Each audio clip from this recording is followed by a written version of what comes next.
Good morning and Merry Christmas.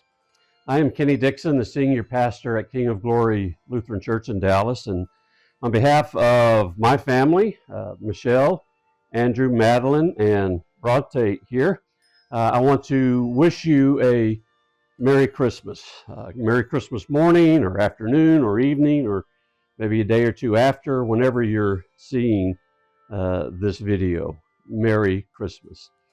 I wanted to speak a little bit about this day and refer back to our Advent study that we had this Advent. We studied, the study was entitled, Come Thou Long Expected Jesus, a Pilgrimage Through Advent. And one of the themes that they touched on, or that they brought up, and we touched on it briefly, but I'll continue it today, is the idea of thin spaces.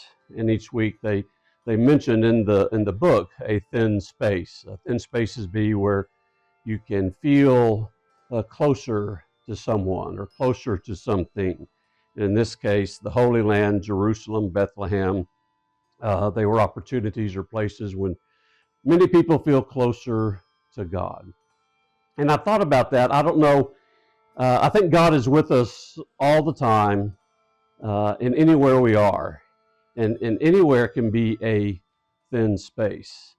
It's not reserved more for those special places. Now, those are historical places. If you go to Jerusalem and you walk the streets that Jesus and others in the Bible walked, there's an immediacy there.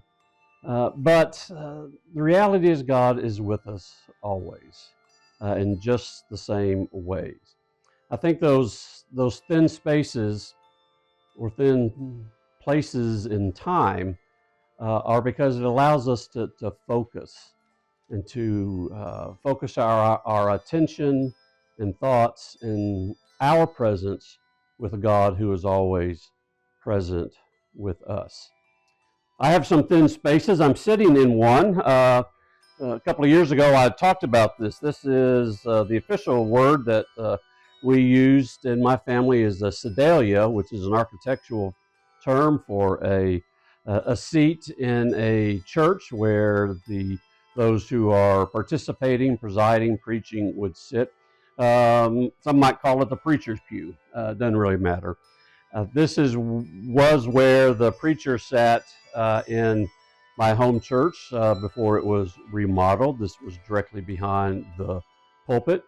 And this seat was where I sat as a 9-year-old, right before I first spoke publicly in church, when I recited the Luke 2 birth narrative as a second grader. We had learned it in school, and so I got to do that and did that for several years.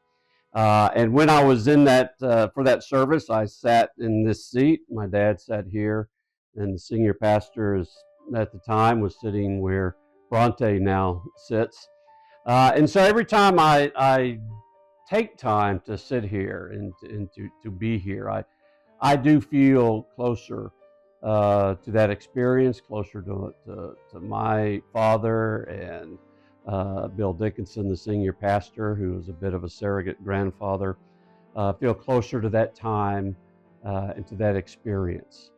I also remember my mom quite a bit, and she died this year, so this is my first Christmas without her. She sang typically a solo or a duet in those Christmas Day services where I first spoke, and so I remember looking over and seeing her just to my right as she sang, usually before I spoke, right before I spoke. So she sang typically Jesu Bambino. So whenever I hear that, even to this day, I get a little knot in my stomach for being nervous, knowing that at the time I was going to have to speak right after she sang. So I feel all those things, and I can remember them, partly because I'm focusing on them, and I'm blotting out all of the other feelings, sounds, distractions in the world. And I think those are the keys where we can have thin spaces, thin moment opportunities to be drawn closer to God, maybe closer to our families who have gone before us, and certainly in our memories.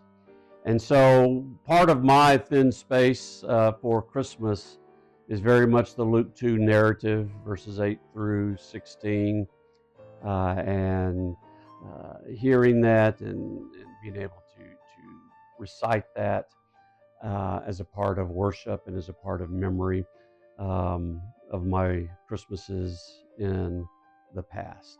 So this is very much a thin space for me. But they don't all have to be spaces that are from a former church or that were in a church at one point. There can be all sorts of thin spaces and thin times. And how about we go to another one?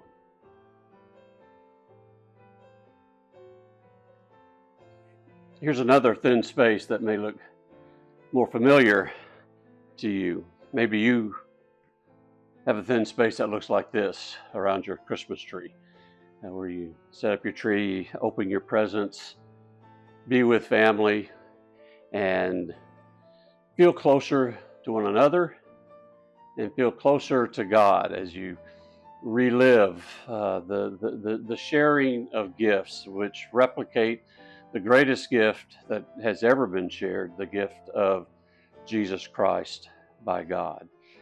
And again, this is a time when you can blot out the commercials, the text, the social media posts, the scrolling. Instead of scrolling, do some being, and maybe strolling through this time with families and loved ones.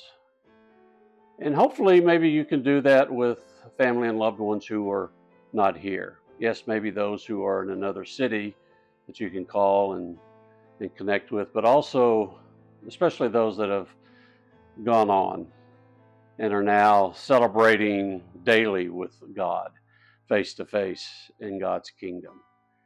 Maybe if you're like me, you have memories of loved ones that you've had experiences and Christmases past with, grandparents, uncles, nephews, dear friends, parents, children. And while those especially can be hard, especially if it's they've died recently, these are holy moments and opportunities to remember them through God's Spirit. And so I'm doing a lot of that with my mom, who loved Christmas. She loved the joy. She loved decorating. And in my younger days, when grandparents were still active and vital, I think she loved them coming over. By the time, once we finally sat down and got through all that, it was always fun and exciting. And we always had a lot of fun playing with each other on Christmas Eve and Christmas Day. And so those memories are important as well. I don't know if yours are like mine, but or like ours, but our Christmas tree certainly has your typical ornaments and lights, but we also try to include ornaments of persons in our lives, our children through the years. And let's see, give you a peek. Seeing Madeline when she was 8, and remembering trips by buying Christmas ornaments as we've traveled throughout the year and throughout the years. So all of these ornaments in this tree, with collectively the ornaments, remind us and tell a story. They tell a story of relationships. There's one of Andrew as a child, and ones of times and experiences. I think if there's one of when Michelle and I got married. So these are, again, opportunities to recall and to be again at those thin spaces where we can feel connected. And again, I hope you feel that connection this day, this weekend, I hope you felt it throughout Advent. And I hope you remembered that we can feel connected to God and to others anytime and anywhere. And so I might challenge you not to make a New Year's resolution, but maybe a Christmas resolution. To take time to put yourself in a position, whether it's in a space, in a time, listening to music, some way where you can feel close to God, feel close to loved ones, and savor that community. Because it is community that is a gift that we have, that is a part of God's greatest gift in Jesus Christ. So again, I wish you all a Merry Christmas, and I hope this will continue to be a meaningful season as we look forward to 2026, and may that be a year that we are close to God always. Merry Christmas.